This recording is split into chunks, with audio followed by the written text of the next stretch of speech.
보실 성경 말씀은 요한계시록 10장 1절로 11절 보시겠습니다. 내가 또 보니 힘센 다른 천사가 구름을 입고 하늘에서 내려오는데 그 머리 위에 무지개가 있고 그 얼굴은 해 같고 그 발은 불기둥 같으며 그 손에는 펴놓인 작은 두루마리를 들고 그 오른발은 바다를 밟고 왼발은 땅을 밟고 사자가 부르짖는 것 같이 큰 소리로 외치니 그가 외칠 때 일곱 우리가 그 소리를 내어 말하더라. 일곱 우리가 말을 할 때에 내가 기록하려고 하다가 곧 들으니 하늘에서 소리가 나서 말하기를 일곱 우리가 말한 것을 인봉하고 기록하지 말라 하더라. 내가 본 바 바다와 땅을 밟고 서 있는 천사가 하늘을 향하여 오른손을 들고 세세토록 살아계신 이 곧 하늘과 그 가운데에 있는 물건이며 땅과 그 가운데 있는 물건이며 바다와 그 가운데 있는 물건을 창조하신 이를 가리켜 맹세하여 이르되 지체하지 아니하리니 일곱째 천사가 소리내는 날 그의 나팔을 불려고 할 때에 하나님이 그의 종 선지자들에게 전하신 복음과 같이 하나님의 그 비밀이 이루어지리라 하더라. 하늘에서 나서 내게 들리던 음성이 또 내게 말하여 이르되 네가 가서 바다와 땅을 밟고 서 있는 천사의 손에 펴놓인 두루마리를 가지라 하기로 내가 천사에게 나아가 작은 두루마리를 달라 한즉 천사가 이르되 갖다 먹어버리라. 네 배에는 쓰나 네 입에는 꿀같이 달리라 하거늘 내가 천사의 손에서 작은 두루마리를 갖다 먹어버리니 내 입에는 꿀같이 다나 먹은 후에 내 배에서는 썩게 되더라. 그가 내게 말하기를 네가 많은 백성과 나라와 방언과 임금에게 다시 예언하여야 하리라 하더라. 아멘. 본장은 계시록에 여러 가지 재앙이 나열이 되고 있는데 일곱 나팔, 일곱 대접재앙이라고 이렇게 이제 보통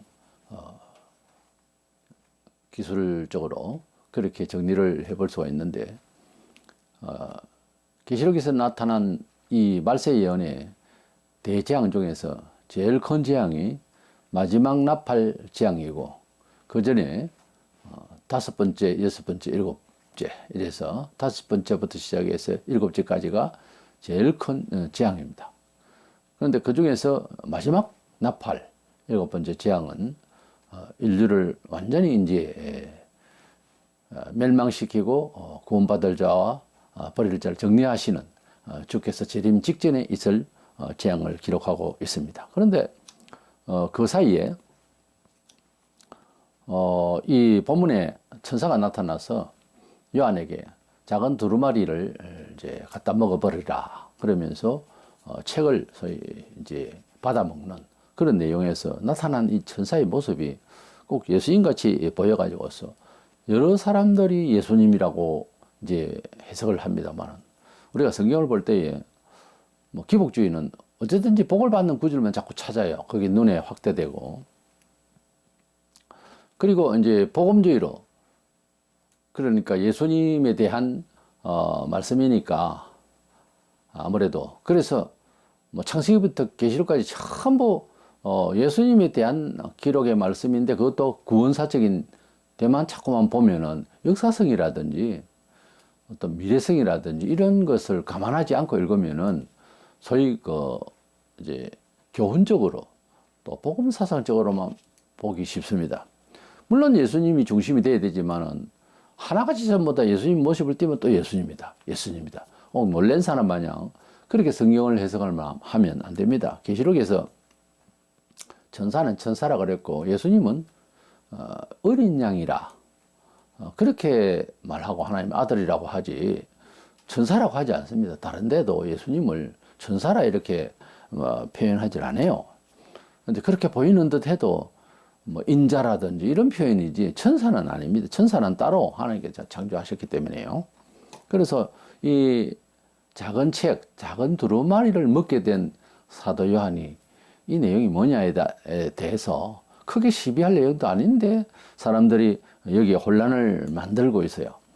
그래서 작은 책을 먹은 요한이라는 주제로 말씀을 나누고자 합니다. 먼저는 작은 두루마리의 책은 분명히 계시기는 계시입니다. 하나님의 말씀이 담겨져 있으니까요.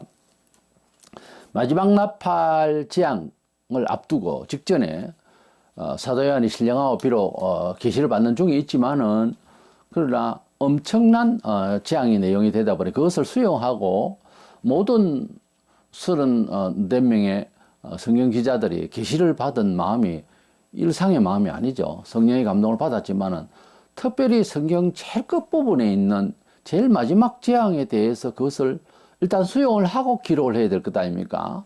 그래서 성경 기록자는 사람 심정, 일반 심정이 아니에요. 근데 이 계시는 너무나 무섭고 너무나 큰 재앙이기 때문에 그것을 받아들이고 그 계시를 이제 얻기까지의 마음 준비를 할까요? 그것이 돼야 되는 것이 영적으로 준비가 돼야 되는 것이 정상인 거예요. 그래서 마지막 재앙을 받아들일 수 있는 준비의 마음으로서 새로운 어떤 생명의 말씀을 또 힘을 얻는 말씀을 받는 이런 장면이라고 할까요? 그래서 2절에 구름을 입고 무지개가 있고 그 얼굴은 해같고 그 발은 불기둥 같은 그런 천사가 나타나다 보니까 예수님이라고 하는데 예수님은 아니고 천사는 천사고 예수님을 천사로 하지 않습니다. 작은 두루마리 책을 가지고 와서 그래서 그것을 먹어버리라. 그래서 요한이 그 책을 먹게 되는데요. 그런데 일곱 우리의 소리가 이제 나는데 그 소리 나는 것을 기록을 하려고 하니까 그것은 기록하지 마라. 그렇게 이제 말하고 있습니다. 어쨌든 사도 요한이 지금 두루마리 책 계시를 받는 가운데서 일곱 우리의 소리가 들리고 뭐 이런 내용이 물론 이게 환상적인 내용입니다만은 지금 흐르고 있는 마지막 나팔 재앙까지 와 있는 이 계시가 아니고 다른 계시의 책이다. 설득력은 있어요, 물론. 그러나 이것을 제가 설명을 할 때 잘 들으세요. 이 내용은 새 계시를 받았다는 것이 아니고 새 계시를 지금 받을 처지가 아니에요. 종말이라서 다 풀어줘야지. 그런 뜻이 아니고요. 가령 사도 바울이 이거는 영성의 세계의 이야기이기 때문에 약간 은혜를 경험을 좀 하고 이런 사람은 얼른 알아듣기 쉬운데 그렇지 않아도 이론적으로 들으면 이해가 갈 겁니다. 사도 바울이 셋째 하늘에 올라가서 수많은 말을 들었어요. 지상의 말로서는 형용할 수 없는 말하자면 계시를 받았다고 말이에요. 음성을 들었는데 기록을 한 것이 없어요. 그럼 뭐냐? 우리가 무슨 계시를 받았으면 그 계시에 대한 합당한 어떤 뭐 이제 고백이라든지 또는 어떤 행위가 나타나서 하나님이 그렇게 계시하시는구나 하는 것, 사람을 통하여 하나님 말씀을 뭐 인간이라는 사람을 통해서 매체를 통하여서 역사를 하는데 어떤 때는 뭐 짐승을 통해서도 하고요. 근데 이렇게 수많은 말을 들었는데 말을 기록을 한 것은 없거든요. 그럼에도 불구하고 사도 바울이 신약 거의 절반을 기록을 했어요. 뭐만 가면은 신약의 거의 절반을 기록할 수 있는 그런 영감을 받은 거죠, 말하자면. 그가 음성을 들었다, 행용할 수 없는 음성을 들었다라고 하는 것은 없는데, 내용이 어떤 내용인지 기록을 할 수가 없다, 세상 말로. 근데 여러 면에서 성경을 그렇게 풀어내 주었다는 거죠. 우리가 무슨 은혜를 받잖아요. 그러면 돈을 얼마만큼 가지는 거냐, 또 그 부피만큼, 이 말이 안 되는 게 아니지만 금을 가질 거냐, 그렇게 놓고 볼 때 금을 가져야 될 것 아니에요. 금을 뭐 비싸니까. 금은 지금 현재 금이라는 물체지만은 이것을 팔아서 여러 가지로 이제 사용을 할 수가 있잖아요. 그럼 그 사용처에서 이 돈이 어디서 나왔느냐? 내가 밭에서 발견한 금인데, 금에서 나온 이 결과로서 이런 집도 짓고, 이런 차도 사고, 이런 봉사도 지금 하게 된 상황이다. 라고 말할 것 아닙니까? 그래서 금을 가졌을 때에는 그런, 이제 이야기를 만든 겁니다. 그런 것을, 어떻게, 이제 처소마다 사용할 것이냐. 어떻게 선하게 이것을, 정말 가치 있게 쓸 것이냐 하는 것을 금을 딱 잡으면서 생각을 할 것 아닙니까? 타락의 생각을 가진 사람은 금을 딱 잡자마자 타락의 생각을 가지겠죠. 그러니까 사람이 타락을 하게 되는 거죠. 그러나 금을 줬을 때 이것을 어떻게 사용할 것이라는 것은 이미 상상을 해버렸잖아요. 그러면 그것을 팔아서 그대로 되어질 것 아닙니까? 상상을 한 대로. 요한도 마찬가지로 이 작은 책을 받게 되는 것은 또는 두루마리를 먹게 되는 것은 더더구나 또 기록하지 마라 하면서 읽어보려 소리가 들렸는데요. 이것은 사도 요한이 지금 일어날 마지막 나팔 재앙을 수용하고 이해하고 기록해서 알려줄 수 있는 영감을 받는 거예요. 말하자면 구약 성경을 읽어도 신약 같고 신약을 읽어도 구약 같은 그런 영감을 우리가 받잖아요.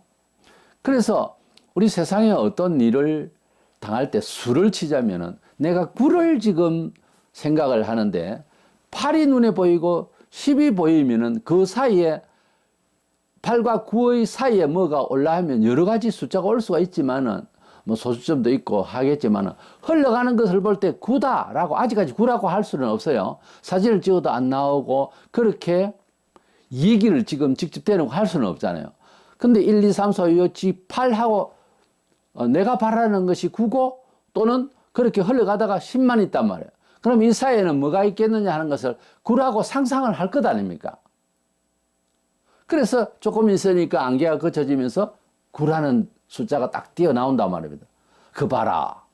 내가 생각했던 숫자가 여기 있구나. 지금 이런 상황이라고요. 사도 요한이 마지막 대재앙과 예수의 재림까지 이어지는 이 재앙과 재림이 이어지는 이 마지막 번째 내용을 수용하고 이해하고 우리에게 전달하기 위해서 지극히 개인적입니다. 사도 요한 자체가 우리가 뭐 그 계시를 두루마리를 먹은 것이 아니에요. 그 자체를 받기 위해서 말씀의 은혜를 개인적으로 한 번 더 받는 거예요. 그런데 그 내용이 다른 계시다 이래 버리면은 그렇지 않아도 적지 말라고 했는데 무슨 계시를 받았는지 궁금해 하잖아요, 사람들이. 그렇게 해석을 반만 해놓으면은 궁금증만 들고 이것이 어느 쪽으로 좀 기울이려 하면은 마지막 나팔 재앙을 받아 먹은 거다라고 말해도 과언이 아니에요. 이 재앙에 대한 마지막 계시를 자기가 받으려고 하는 마음 준비로서 그 계시에 합당한 생각을 먹는 거예요, 말하자면. 그 계시를 이해할 수 있는 능력에 또 충분히 인지할 수 있는 그런 능력의 계시를 사도 요한이 작은 두루마리를 먹는 그런 표현으로 되어 있는 거예요.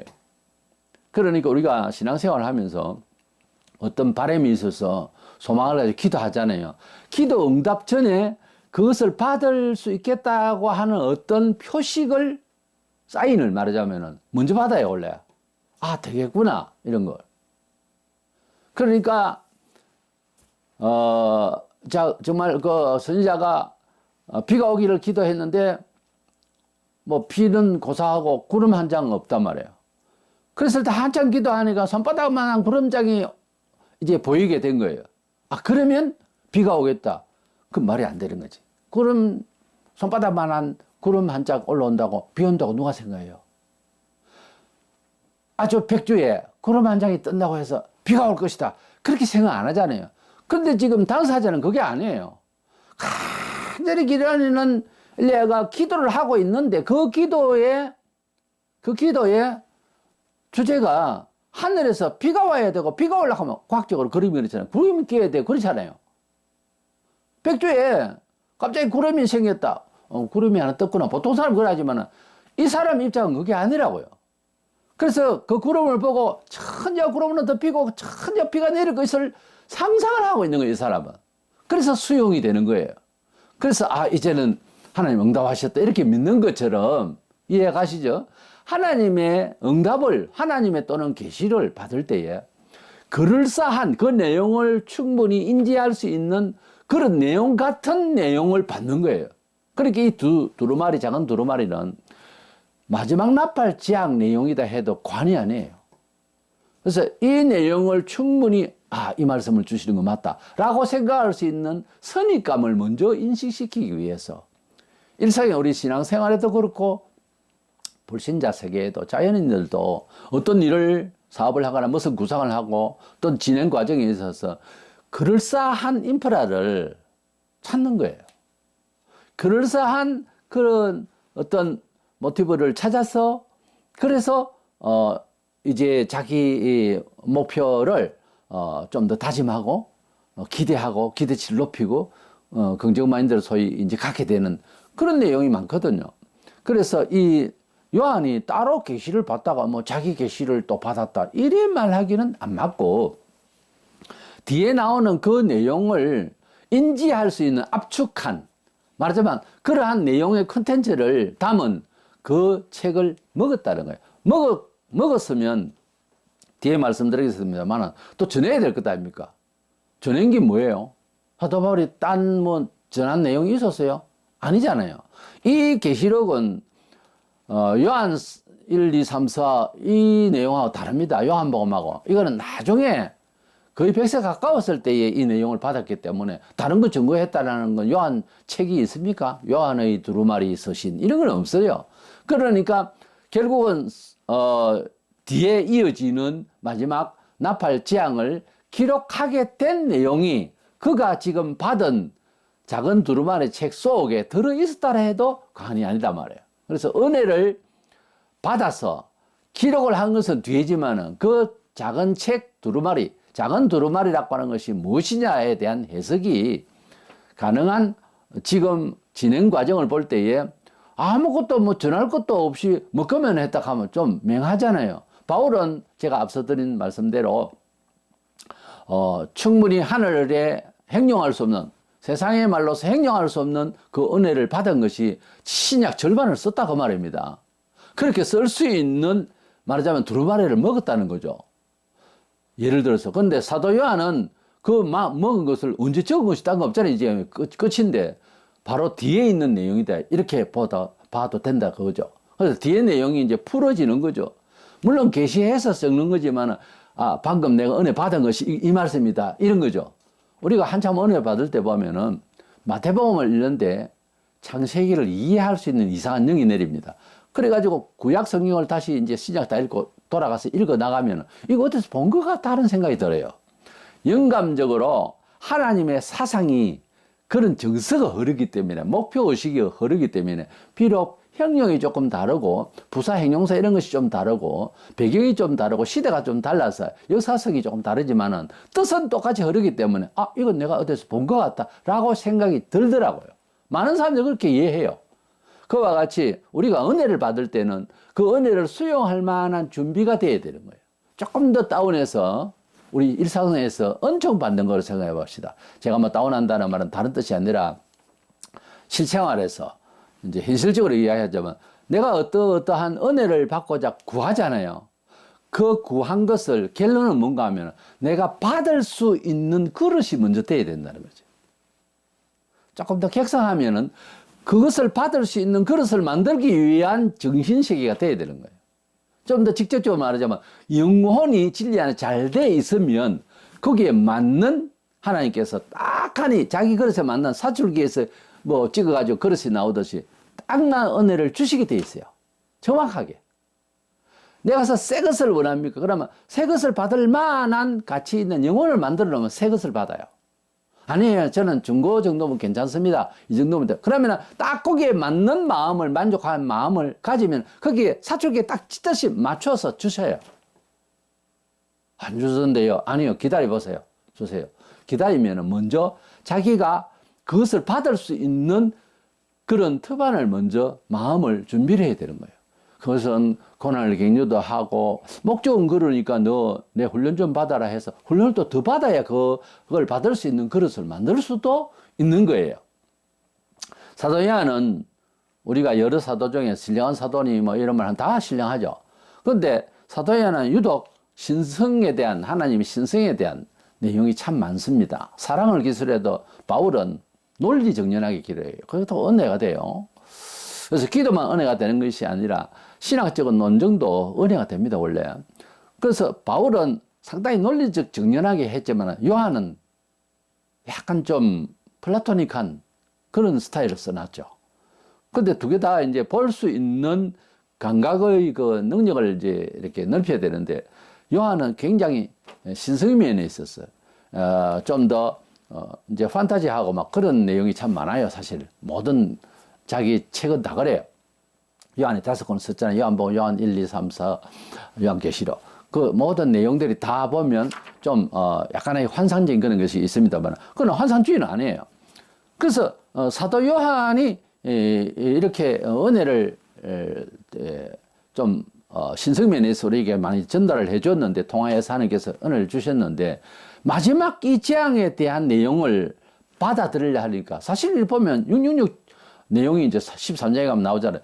이것을 지구 전체를 완전히 덮어버리는 이런 내용을 수용하는 것은 다른 뭐 교훈을 쓸 때라든지 복음서를 쓸 때라든지 그 정신하고는 다른 정신이거든요. 그래서 은혜를 안 그래도 밥 먹으면서 지금 바닷가에서 지금 받고 있잖아요. 은혜를 받기 위해 성령의 감동을 1장에 뭐 바로 받았는데도 불구하고 4장에서 천상에 오를 때도 성령의 감동을 또 받았다 그랬고, 그렇죠? 그런데 이렇게 신령한 사도지만은 이 큰 대환란의 마지막 번째 나팔 재앙, 주께서 오시기 직전에 있을 재앙을 계시를 받기까지는 요한 자신도 다시 어떤 계시의 은혜를 받아야만 하는 처지입니다. 근데 거기 계시 내용이 컨텐츠가 뒤에 나오는 것들이 아니냐 하는 거예요. 비록 자기 기록 안 했지만은. 그래서 제가 여러 가지로 비유로 말씀을 많이 드렸는데, 바울도 은혜를 받기 위해서 자기가 하늘의 계시를 많이 받았는데 형용 못 나갔다 이랬는데 13권의 책을 썼고, 요한은 이제 제일 마지막 번째 글을 쓰고 있는데 계시의 은혜를 받았는데 비록 기록은 안 했지만 내가 뭔 소리를 들었다 어떻다 이런 말을 해야 되는데 없잖아요. 그 뒤에 내용이 나오잖아요. 그것이 마지막 나팔 재앙으로 이어지는 내용이다 그 말입니다. 두 번째 생각하는 것은 이 마지막 나팔 재앙은요, 세상의 모든 하나님의 통치의 역사가 끝나기 시작하는 겁니다.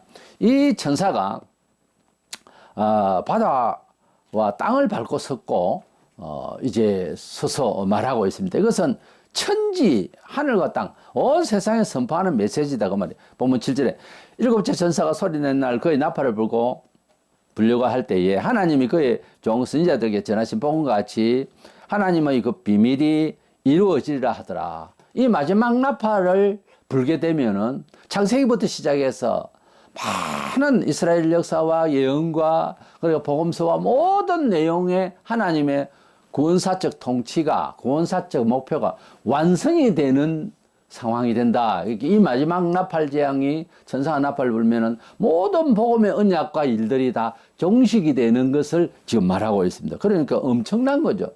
지구촌 끝을 말하고 있는 거죠. 그래서 하나님의 복음의 역사가 그 비밀이 완전하게 이루어지는, 끝나는 것이다 이렇게 말하고 있습니다. 그래서 이 계시록은 복음서에 갖다 놓고 또는 창세기에 갖다 놓고 뭐 교훈만 빼쓰고 그렇게 하는 것이 아니에요.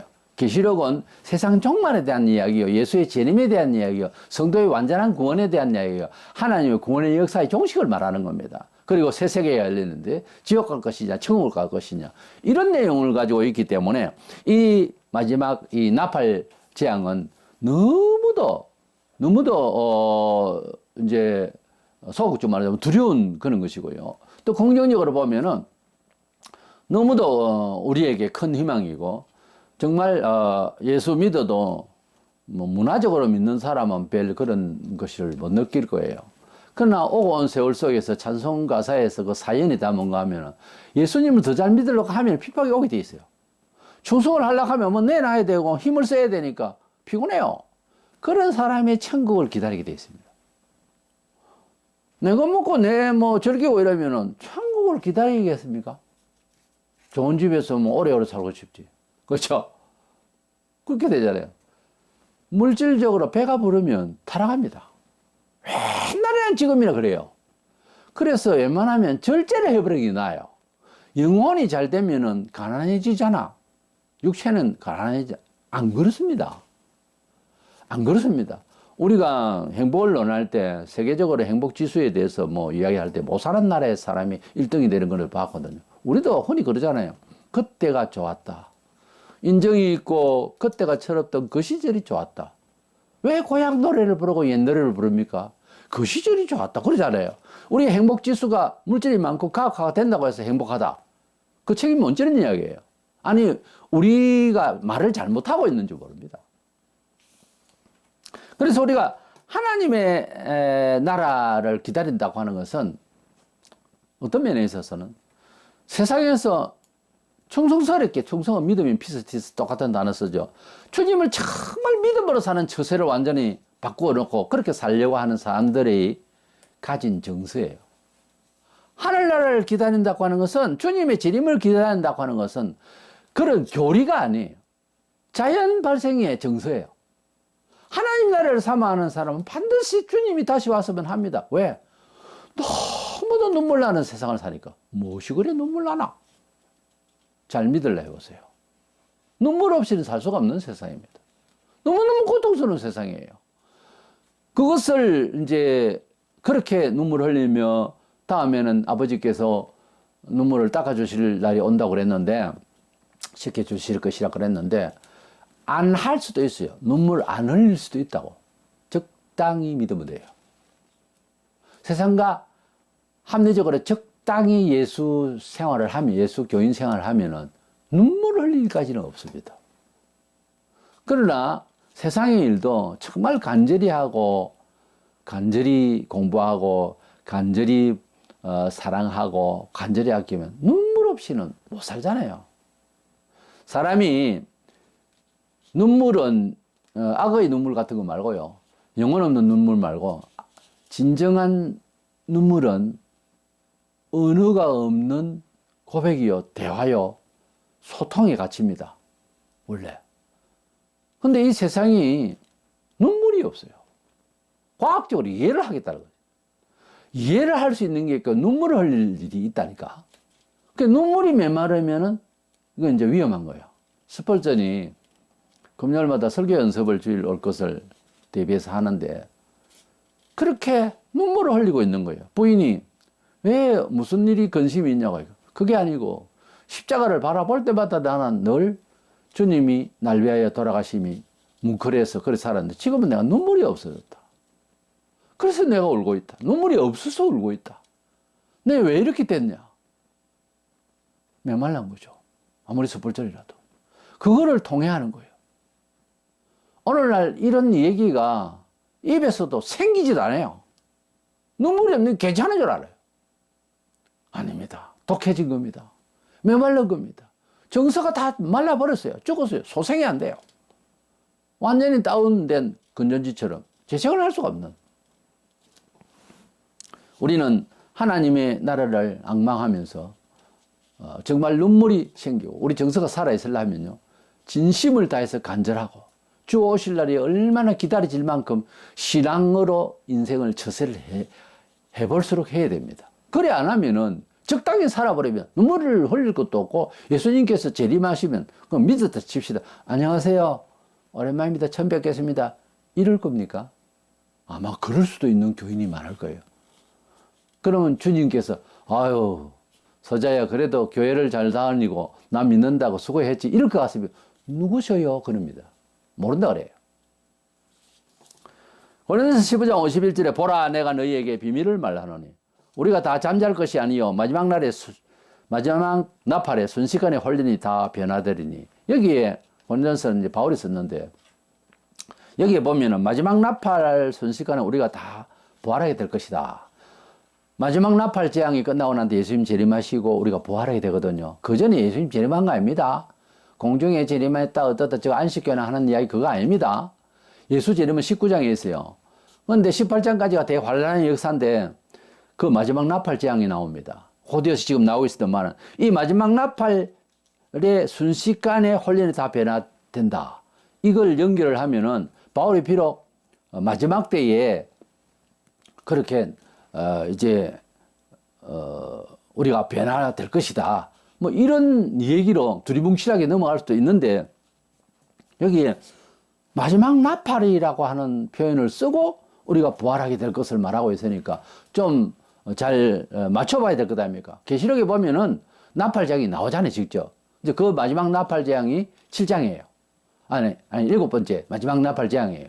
그래서 사도 요한이 그 내용을 앞에 두고 너무 어마어마하기 때문에 그 내용 자체를 이미지한 그 두루마리를 이제 먹게 되는, 이런 힘을 얻기 위해서 먹게 되는 장면을 지금 우리가 보고 있죠. 그래서 7번째 마지막 나팔 재앙을 염두에 두고 바울이 자기가 받은 몫은 아니지만은 마지막 나팔 정도는 이제 이렇게 따서 쓰는 거예요.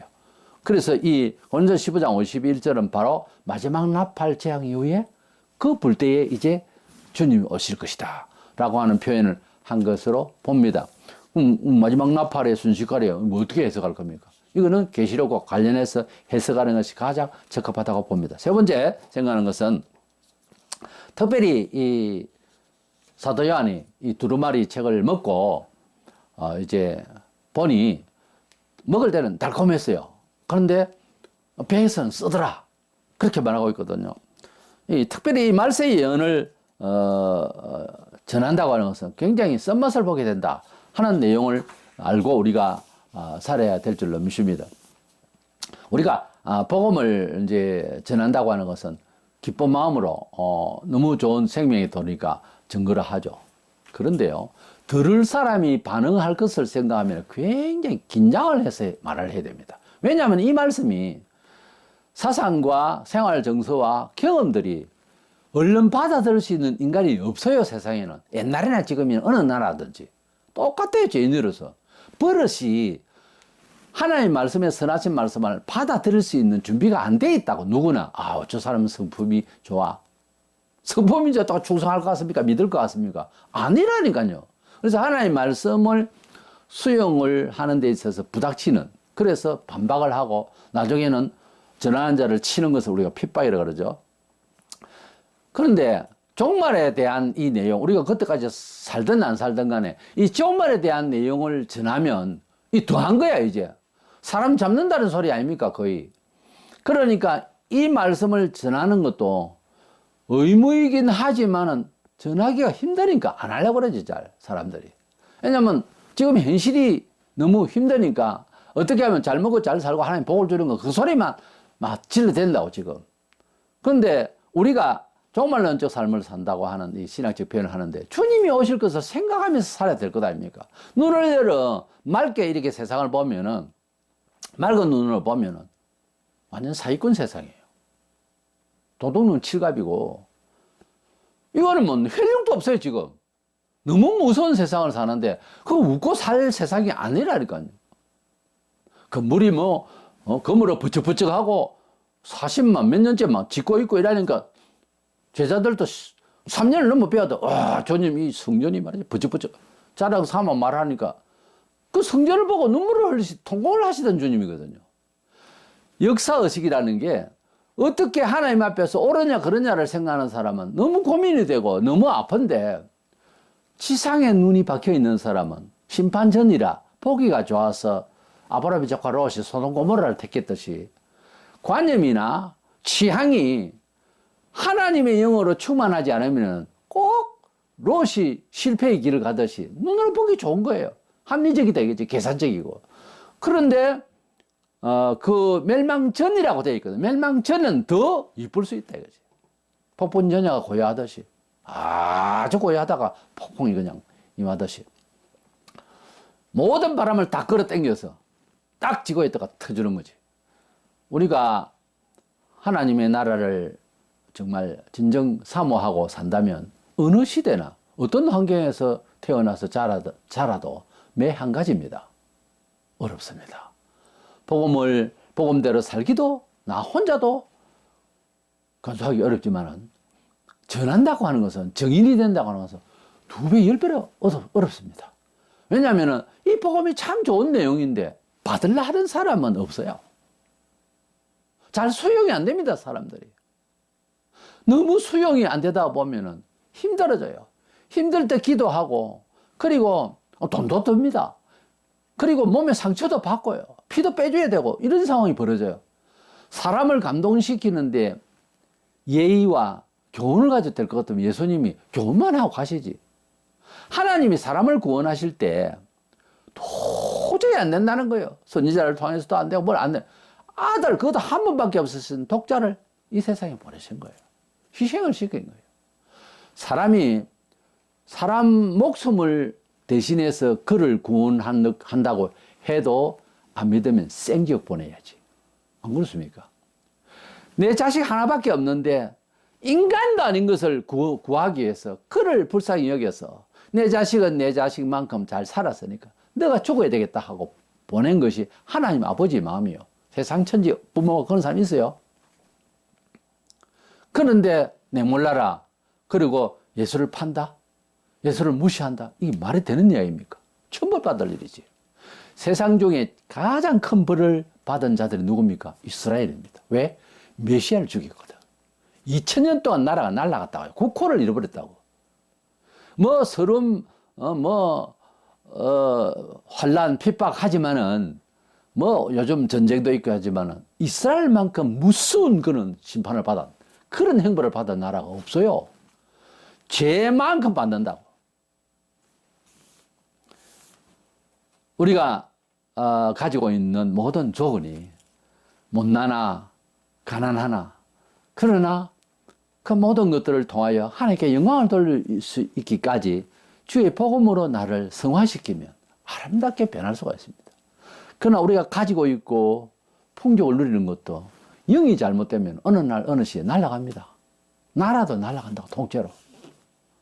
우리가 하나님의 진리로 영혼이 잘 되기를 원합니다.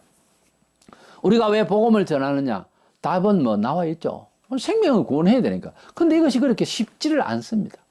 고린도서 9장 16절에 내가 복음을 전할지라도 자랑할 것이 없으면 내가 부득불할 일임이라. 만일 복음을 전하지 아니하면 내게 화가 있을 것이로다. 바울이 좋은 집안에 태어나서 율법 교사로서 얼마든지 떵떵거리면서 잘 살 수 있는데 주의 부름을 받고 난 뒤에 복음을 전하지 않으면 안 되는, 문제는 유대인들이 지금 오해하고 있다는 거죠. 메시아를 발견하지 못하고 오히려 죽이고. 이 상황부터 시작해서 이방인을 위한 택한 그릇으로 부름을 받다가 보니까 만방에 더 캄캄한, 뭐 한국도 그렇고, 이런 사람들에게 이 복음을 전하자면 어떻게 되겠냐, 이게. 이래서 이걸 전하지 않으면은 자관에만 속이 천불이 난다는 거지. 우리 식으로 말하자면. 화가 임할 것 같다는 거지. 그리고 이것을 전하는 데 있어서 고생이 많다는 걸 자기도 경험을 했고 충분히 알고 있어요. 그러나 부득불할 일입니다. 부득불 이걸 안 하면 안 되는 상황이라는 거죠.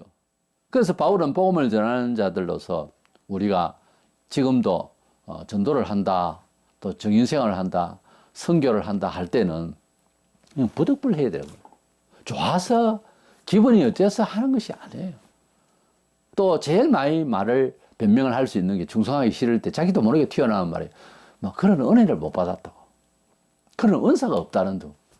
목사는 그래요. 또 하나님께서 은혜를 주시겠죠 하고 말지만은 속으로는 욕합니다. 네, 악합니다. 목사님 조심하세요. 내한테 말 함부로 하지 마세요. 네, 독해요. 그 말입니다. 그 말은. 목사가 듣는 것하고 그대가 말하는 것하고 다르요.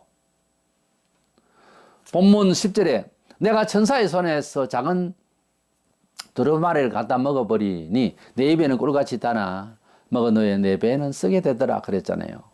복음을 전한다고 하는 것은 들을 때는 나는 은혜를 받아서 알잖아요. 좋잖아요. 천국, 속죄, 부활, 환상이잖아요. 근데 이것을 전할 때 반응은 굉장히 우울하게 됩니다. 굉장히 힘듭니다. 어떤 때는 뺨 맞아요. 어떤 때는 죽이기까지 당합니다. 순교죠. 입에는 단데 그것은 내가 받아들이는 나로서는 수용할 때 참 좋아요. 은혜가 되죠. 근데 그대로 살려고 하면 아닌 거예요. 왜? 세상은 가만히 있으면 좋겠는데 반박을 하게 됐어요. 그들의 경험은 그들의 지식은 아니거든요. 이것이 조상 대대로 해묵은 세속적이거든요. 이래서 어렵지만은 우리는 전하기는 또 전해야 되는 거예요. 배에는 쓰더라는 말을 그렇게 생활하기가 어렵다는 거지. 직접적으로 말하자면 너가 받아 먹게 된 하나님의 말씀을 증거하기는 배에서는 이거 소화되는 장사잖아요. 이 소화되기는 하나님의 말씀이 소화되고 하나님의 말씀이 증거되고 하는 것이 하나님의 말씀을 소화하는 거죠. 이것이 굉장히 쓰다는 거예요. 그래서 쓴맛을 알아야 되는 겁니다. 그러고 쓴맛도 없이 전도가 된다. 거짓말이에요. 거짓말이에요. 아무리 친한 사람이라도 아무리 내 전도에서 예수를 믿었다 해도 그 사람조차 예수를 잘 믿기까지는 내가 너무 희생이 필요합니다. 도와야 돼요. 그 교회만 나도 인간이 된 게 아니거든요. 오늘 결혼식 했다고 어른 됩니까? 이 사람이 되려면 어른이 되려면 한참 걸려요. 우리 성도들이 하나님을 만났단 말이에요. 분명히 만났지만 그래서 계속 평생을 예수를 믿습니다. 그런데 처음에는 굉장히 불안해요. 사실은. 믿는 것 같고 잘 믿는 것 같고 은혜를 많이 받는 것 같아도 또 넘어질 수 있으니까 옆에서 애를 참 많이 써줘야 되는 거예요. 우리는 그런 차원은 또 즐거움을 하겠는데 전도를 하다 보면 핍박이 많아요. 미움이 많아요. 그것을 알고 우리는 푸득불 할 일이다. 바울이 말한 것처럼 이렇게 생각하고, 또 요한은 먹기는 달게 먹었는데 너무 쓰다. 쓴맛이다. 다시는 안 먹고 싶은 거죠. 또 넣으면 또 쓸 건데 싶어도 써도 또 먹어야 되겠죠. 좋은 약은 써도 먹듯이 우리는 먹어도 달지만은 전할 때 경험을 해보면 이제 단맛도 없어. 또 하나님이 귀한 말씀 주시니 또 증거해야 된다. 또 힘들겠다. 이렇게 되는 거죠. 신령한 세계 이야기죠. 그래서 하나님의 계시의 말씀을 사도 요한은 마지막 때 우리 부활 직전에 예수님 오셔서 재림하셔서 부활 직전에 있을 마지막 나팔 재앙을 앞두고 이 거대한 대재앙, 지구촌 자체가 그냥 불타는 재앙을 앞두고 자기가 감당할 수 있는 이 계시를 받아서 적기에는 너무 감당할 수 없는 신령한 사도지만 그랬는지 특별 계시 은혜를 받은 장면이 작은 책입니다. 우리도 일상에서 신앙은 다 경륜이 있고 차도가 있습니다만 자기가 항상 발전해야 돼요. 늘 새로워져야 되고 이렇게 소망하고 바라고 애쓰는 것이 이제 간절할 때에 그 간절함을 위한 마음의 그릇이 준비되기 위해서 더 노력을 자신을 저복종시켜서 해야 되고, 그런 가운데서 은혜를 받으면 은혜를 받은 바 내가 소원하는 대로 가기 전에 정말 망망대해에 비 오고 바람 불 때에 저 멀리 이제 희망의 불빛이, 등대의 불빛이 보이면은 그게 마치 와닿은 것처럼 마음을 힘을 낼 수 있잖아요. 하나님의 은혜를 받으려면 그 은혜 받기 전에 먼저 그것을 받을 만한 사인을 받게 돼 있어요. 그것을 많이 받으려고 노력을 하세요. 노력하다 보면 그 사인을 받기에는 내 마음이 잘못되어 있구나 싶어서 또 나를 또 돌아보고 이렇게 됩니다. 이 신앙생활에 간 것은 그냥 자라지은 듯이 또는 문화생활에서 왔다 갔다 교회 그래 하는 것이 아니고 각자 개인들이 자기 마음을 잘 다스려서 신비한 세계의 체험을 가지고 그림을 가지고 또 은혜 받고 또 채우고 또 열매를 맺고 이런 은혜를 받으면 반드시 성경적으로 보면 노력한 만큼 예수 잘 믿으면 잘 되게 돼 있어요. 원래 핍박받는 거는 이거는 내세 상을 준비하는 거지만 사생활에 있어서 잘 되게 돼 있어요. 어떤 면에 있어서는 생활 자체, 환경 자체를 불평한다는 것은 말이 안 돼요. 불평을 하려고 하면 나 자신에게 해야 돼. 너가 왜 좋은 은혜를 받을 그릇이 안 돼 있냐? 왜 그래서 간절하지 못해 사인을 못 받냐? 이렇게 생각을 해야지 환경 자체 남의 탓 이거 할 수가 없어요. 교회가 국가에 막 항의를 한다. 안 맞습니다. 국가가 우리 보고 항의를 해야 돼요. 왜 예수쟁이가 잘못 믿어가 기도를 못 해가지고 나라가 이 모양이냐? 이러면 죄송합니다. 기도하겠습니다. 이렇게 되는 거지. 그게 그렇게 되는 거예요. 국가를 상대로 우리가 배상을 요구하고 싸우고 교회가 할 일은 그게 아니에요. 하나님 앞에서 바로 서야 되는 게 교회는 교회대로. 교회가 교회다울 때, 온 교인들이 그러고 할 때, 온 교인들이 정상적으로 하나님 말씀만을 살려고 할 때 세상이 무섭지 않습니다. 따라옵니다. 난 그것을 알아요. 교회가 무슨 단체가 있어서 그래서 돈이 없어서 이스라엘이 멸망했네요. 큰 성전이 있겠다. 비록 로마 체에 있지만 관리해 주겠다. 근데 왜 망했어요? 신앙이 외식이 있거든. 교회는 신앙이 먼저예요. 어떤 힘보다. 개인도 마찬가지. 영혼이 잘 되어 있으면 복된 날이 오고 좋은 일로 성과를 가지게 되고 하나님의 지도가 있고 막아주심이 있고 인도하심이 있습니다. 그런 사인을 먼저 받아야 돼요. 그런 사인을 받으려면 내 영혼이 잘 돼야 되는 거예요. 이래서 사도 요한은 그렇게 영혼이 잘 되어 있고 신령하면서도 이런 큰 계시를 또 특별히 받을 때는 자기가 먼저 은혜의 계시를 받는 거예요. 그런 내용이니까 오해 마시고 작은 책에 대해서 두루마리에 대해서 이렇게 공조하고 조금만 의문점만 남기고 이렇게 해석하면 안 되고 이것은 바로 이어지는 내용을 이제 그런 컨텐츠를 담은 어떤 계시다 이렇게 생각을 하고 이미 주어질 이 내용에 대한 말씀의 은혜를 먼저 받았다 그런 뜻이에요.